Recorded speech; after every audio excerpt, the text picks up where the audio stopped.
ماشاء اللہ۔ اگلے مزاحم محمد شعیب کو میں اس شعر کے ساتھ دعوت دیتا ہوں۔ لے گا زمانہ خون کی ہر بوند کا حساب، لے گا زمانہ خون کی ہر بوند کا حساب، قاتل کو قتل عام سے تھکنے تو دیجیے۔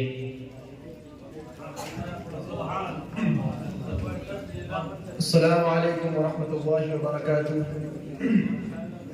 نحمده ونصلي على رسوله الكريم، اما بعد، قال الله تبارك وتعالى في القرآن المجيد: اعوذ بالله من الشيطان الرجيم، بسم الله الرحمن الرحيم، انما يخشى الله من عباده العلماء، صدق الله العظيم۔ وقال النبي صلى الله عليه وسلم: العلماء ورثة الانبياء۔ ہم اپنا معیار زمانے سے جدا رکھتے ہیں، ہم اپنا معیار زمانے سے جدا رکھتے ہیں، ہم اپنا محبوب بھی محبوب خدا رکھتے ہیں۔ محترم صدر جلسہ، معزز حکم صاحبان، مشفق و مربی اساتذہ کرام اور چنگستان دارالعلوم کے درخشندہ و تابندہ ستاروں، آج کی اس پرنور مجلس میں میری تقریر کا عنوان ہے عصر حاضر میں علماء کی ذمہ داریاں۔ محترم حضرات، اللہ تبارک و تعالی نے انسانوں کی ہدایت کے لیے کم و بیش 1,24,000 انبیاء علیہم السلام کو مبعوث فرمایا۔ سب سے آخر میں محمد رسول اللہ صلی اللہ علیہ وسلم کو مبعوث فرمایا۔ آپ صلی اللہ علیہ وسلم کے بعد سلسلہ نبوت بند فرما دیا۔ آپ صلی اللہ علیہ وسلم کی وفات کے بعد نبوت کی ذمہ داری بطور وراثت اس امت کے علماء کرام پہ ڈالی گئی ہے۔ چنانچہ حضرت صلی اللہ علیہ وسلم نے ارشاد فرمایا: العلماء ورثۃ الانبیاء، علماء کرام انبیاء علیہم السلام کے وارث ہیں۔ قرآن و حدیث کے ارشادات کے مطابق اس امت کے علماء کرام کا بہت بڑا مقام ہے۔ اللہ تعالیٰ نے قرآن پاک میں ارشاد فرمایا: انما یخشی اللہ من عبادہ العلماء، اللہ کے بندوں میں اللہ سے سب سے زیادہ ڈرنے والے علماء ہی ہیں۔ محترم حضرات، لیکن آج مجھے افسوس ہے اسلام کی حالت زار پر، آج مجھے افسوس ہے مسلمانوں کی مظلومیت پر، ان کی بے کسی، بے بسی اور ان کی تڑپتی روحوں پر۔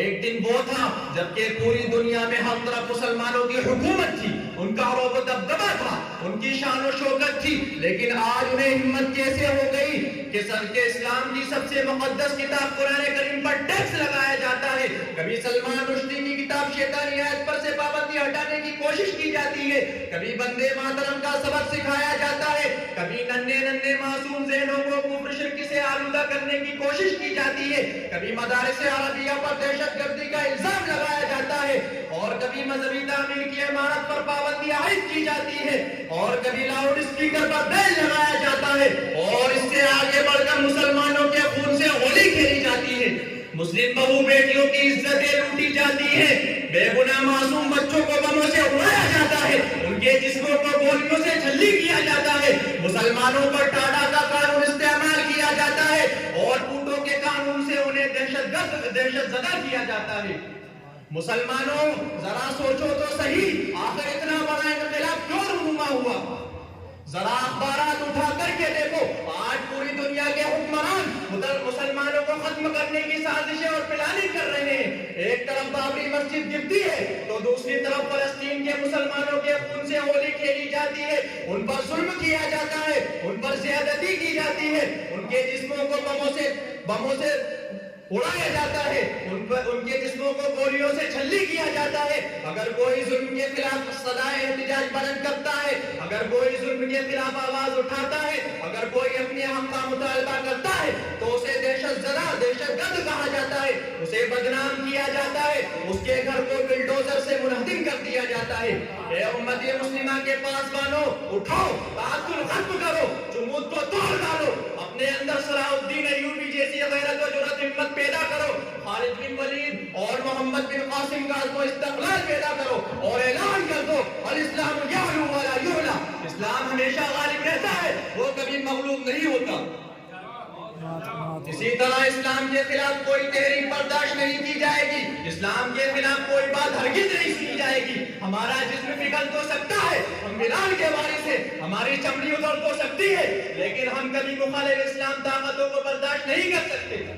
ہم اپنے مذہب کے خاطر گولیاں کھائیں گے، ٹینکوں اور توپوں کا مقابلہ کریں گے، بارودی شعلوں سے جھلسیں گے، لیکن ان متعصب فتنوں پر اور ان مخالف اسلام رہنماؤں کو جواب دے کر رہیں گے۔ کسی شاعر نے کیا یہ خوب کہا ہے، لے گا زمانہ خون کی ہر بوند کا حساب، لے گا زمانہ خون کی ہر بوند کا حساب، قاتل کو قتل عام سے تھکنے تو دیجئے۔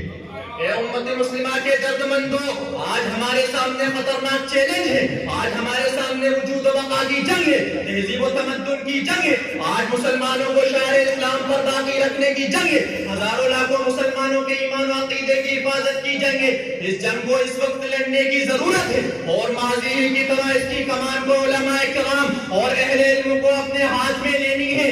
یہ جنگ ٹیک و تفنگ اور شمشیر و سنا کی نہیں، بلکہ دعوت و اصلاح، تذکیر و تزکیہ اور امت کے مسائل کے بارے میں فکر مندی اور درد مندی کی ہے۔ آج علماء کرام کی ڈیوٹی ڈبل ہو جاتی ہے، کیونکہ وہ انبیاء کے وارث ہیں، اس لیے ان کے لیے ضروری ہے کہ وہ اس درد کی میراث میں بھی حصے دار بنے۔ جس طرح انبیاء کرام نے اپنی امت کے خاطر اپنی آنکھوں کو اشکبار کیا، ان کی آنکھیں رات رات بھر خدا کے سامنے بہتی رہی، رات رات بھر وہ امت کی ہدایت کے لیے روتے رہے، یا قوم اعبدوا اللہ کی رٹ لگاتے رہے، انسانیت کی بقا اور توحید کی حفاظت کے لیے صبح و شام گشت کرتے رہے، ایک ایک کی خوشامد کرتے رہے، اور یہ یقین دلاتے رہے کہ ہمیں تم سے کوئی معاوضہ نہیں چاہیے، ہمارا اجر تو اللہ کے یہاں ہے، ہم تمہارے لیے مخلص اور غمگسار ہیں، ہم تمہیں جہنم کی آگ سے بچانا چاہتے ہیں۔ آج یہ درد اور تڑپ پیدا کرنے کی ضرورت ہے۔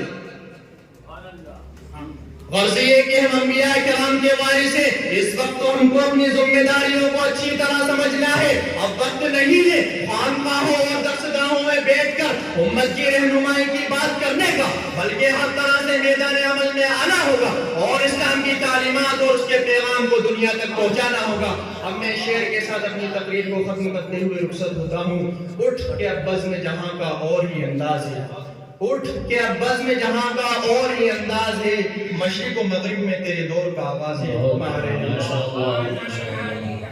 موصف اپنے انعام حاصل کیا۔